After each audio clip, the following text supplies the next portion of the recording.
Welcome to Our Girl Relationships. On this channel, we talk about problems people face in their day-to-day lives. Let's start with a video. I got married to my senior in the office. To be very honest, I was attracted to this person at the very first sight. I was very hesitant to start an unofficial conversation, and it took me a couple of months to get comfortable around him. He seemed a very kind and soft-spoken person who would attract anyone like a magnet. He was a true gentleman. My other female colleagues also had a crush on him, and that was evident because they were always talking about him. I was very shy and had no courage to even talk to him. The thought that I was not the only one who was crushing over him, and he had several choices, suppressed my feelings even more. Our staff had to travel to another city for a conference, and this was when we got to interact properly for the first time. I was already in love with him. I took his number from the colleagues group chat and texted him to ask something regarding work. We started talking after that, and every day I felt like I was getting crazier for him. We soon started dating and spent a lot of time with each other. I was so overwhelmed by the fact that he chose me over so many other options he had. I proposed to him as I could not wait to marry him, and he instantly agreed. I made him meet my family, and my mom was amazed to see my choice. My whole family was impressed by this gentleman. Families got together, the wedding was planned, and we got married just after dating for a year and a half.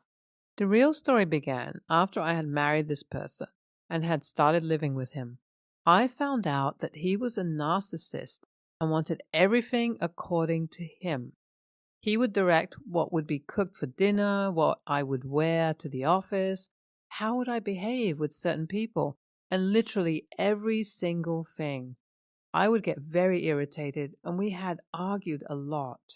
He was a gymmer and, of course, a fitness freak. He told me that I was supposed to work out an hour a day.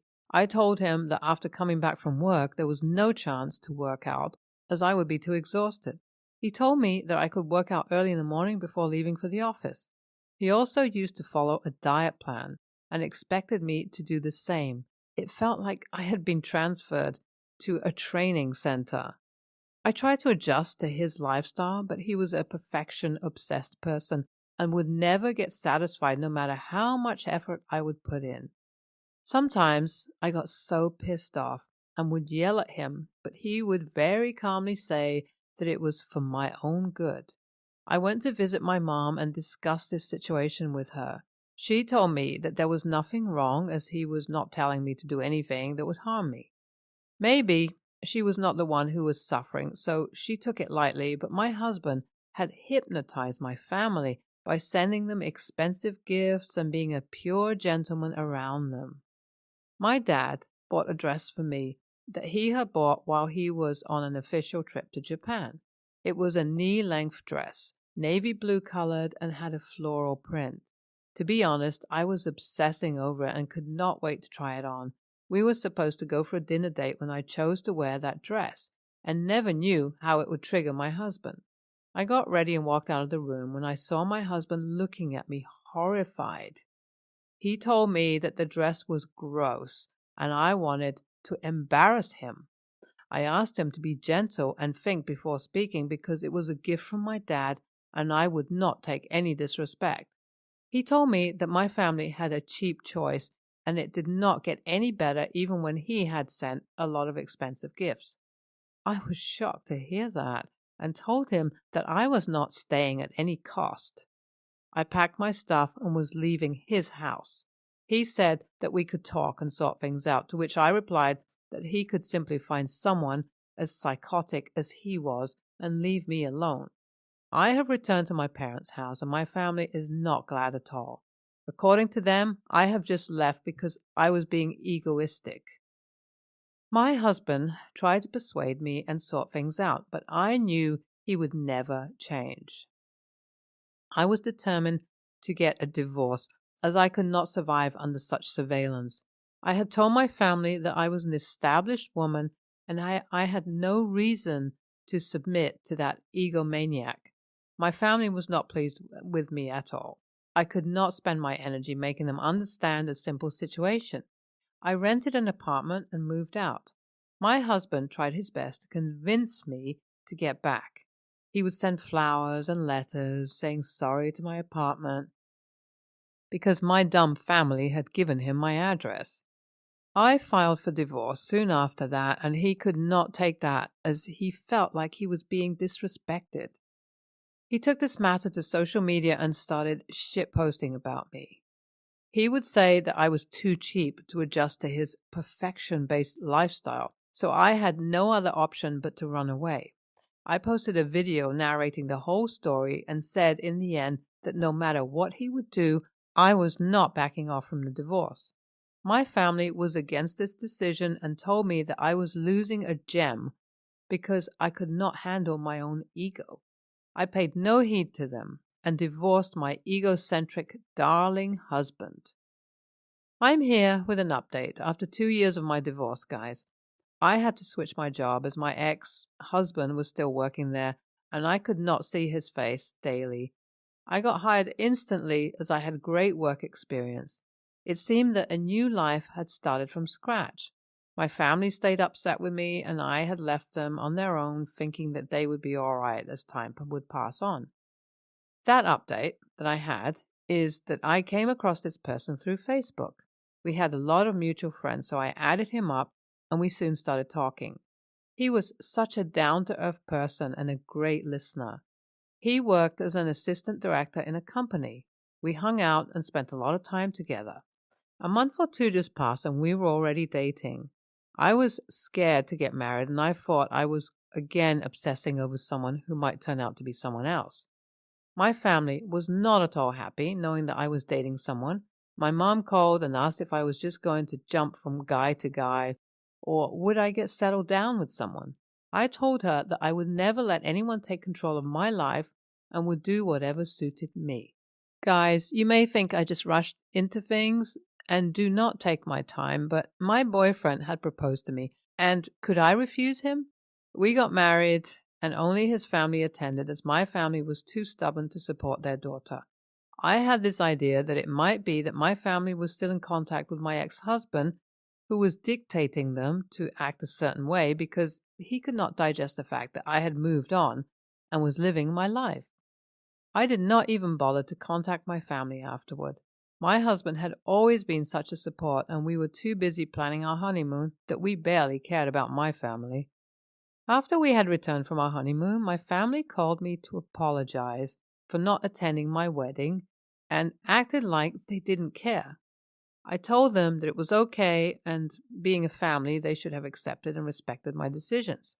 My mom told me that she wanted to invite us for dinner and would love it if we would accept her invitation. I was a bit surprised, but told her that we would be there. I discussed this with my husband and told him that I was feeling like there was something wrong. He told me that I was just overthinking and at the end of the day it was family and they had to accept us. My youngest sister called me 2 days later and told me that I should never appear at that dinner.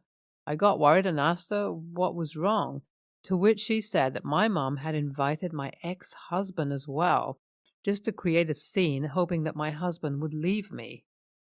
I asked her what exactly my mom was doing. She told me that my mom had planned that she would blame me and say that I had invited my ex-husband because I was still not over him and wanted to reconcile. I was shocked to know this and could not believe what I was getting to know. My sister also told me that my ex-husband had never stopped sending them gifts and was still my parents' favorite. I called my husband and told him the whole story. I told him that I had to plan something once we got back from the office. I called the police and reported suspicious movements at my parents' place. I also told them that they were exchanging something suspicious wrapped up as gifts. Police raided my parents' house just when we were supposed to arrive for dinner. They did not find anything, but, of course, my parents were embarrassed and learned a lesson. NTA. I do not understand why parents cannot support their kids and choose to take someone's side who could be a stranger. If they had decided that they were not going to support their daughter, then how did they have any right to plan such filthy things. I do not get why they were so obsessed with that person. Just because he had a great impression and sent expensive gifts? Did they forget how he had insulted them and called them cheap? NTA, very glad to read that there was someone who dared to step out of the marriage early in the relationship. She chose to stand for herself when her family did not support her. She was right, as she said that her ex-husband would never change. He was still trying to manipulate her family and playing tactics even after 2 years of divorce, just because his ego was hurt and he could not take it. Next story. Context. I work in a restaurant. If a server takes an allergy order, a manager must review and finish taking said order and inform the kitchen of the nature of the allergy. In my many years here, this is the first time this has happened. Mother informs server and manager that she has an allergy. I can't remember what it was now, as it was a few days ago. Manager informs the kitchen, and we begin to prep to make the order as instructed. We get out the allergy utensils, clean down, get out food substitutes, etc. Basically go through the whole allergy procedure to make sure there is no cross-contamination and no way this customer could have an allergic reaction. The server takes the food to the table and the manager takes the allergy dish, standard procedure in our restaurant. 10 minutes later, the father informs us that the mother is having an allergic reaction to the food.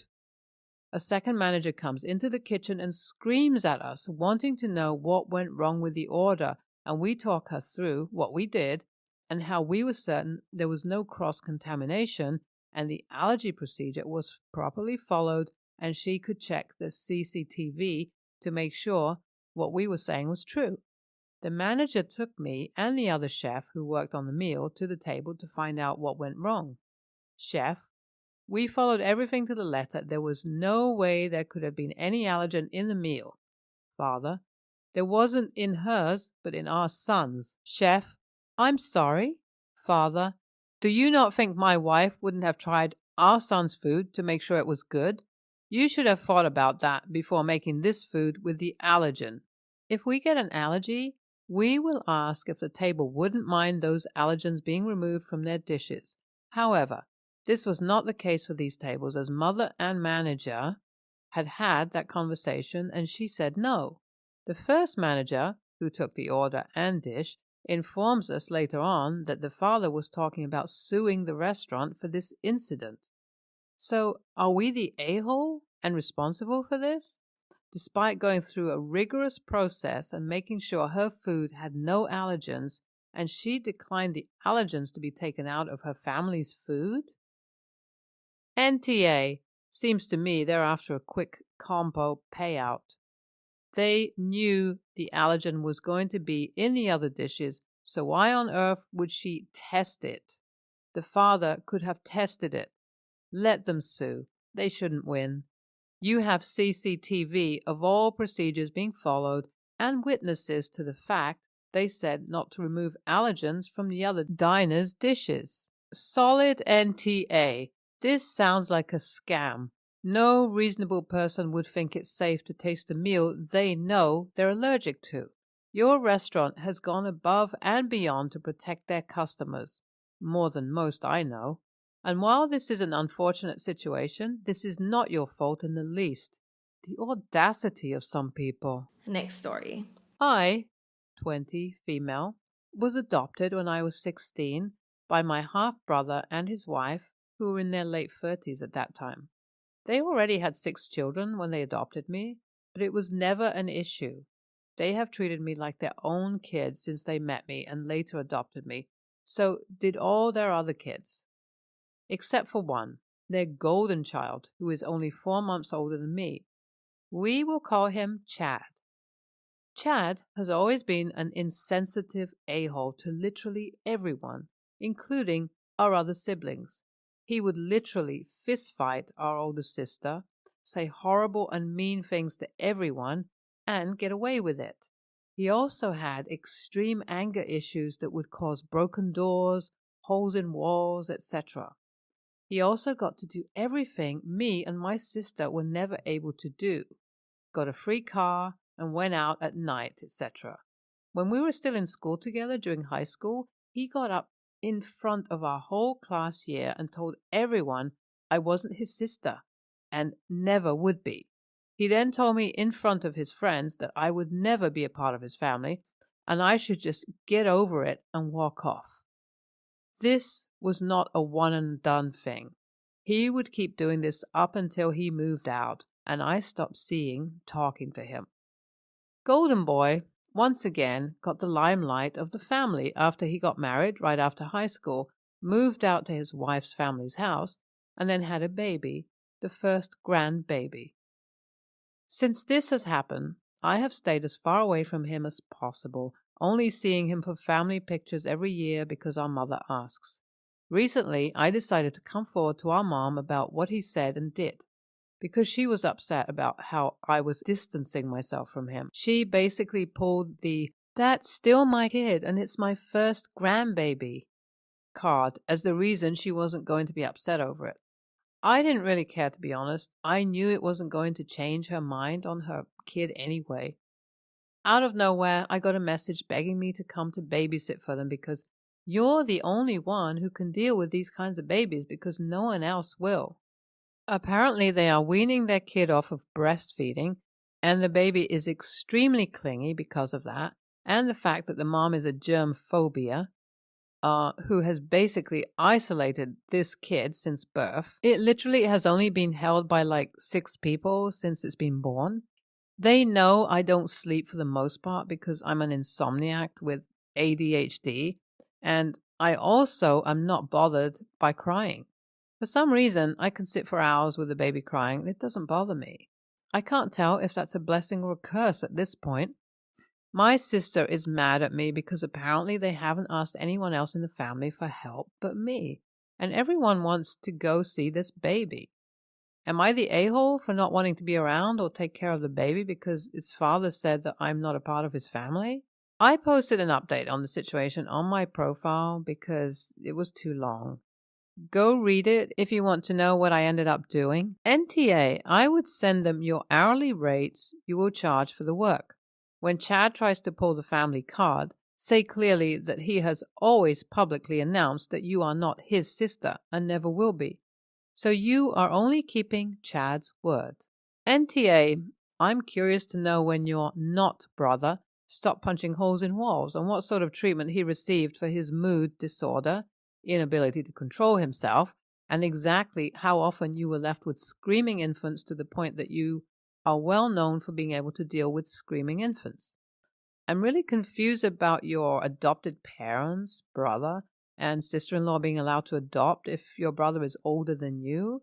You were 16 when you moved in, and he was presumably still having violent, abusive fits, destroying property, and viewed as so incapable of controlling himself at that age, plus how he got given a car, unlike the other young people your parents cared for.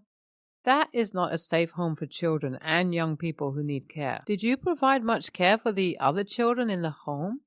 Did you ever have to provide care to the other children your parents adopted? Or was the skill with screaming babies something that became apparent after you moved out as an adult?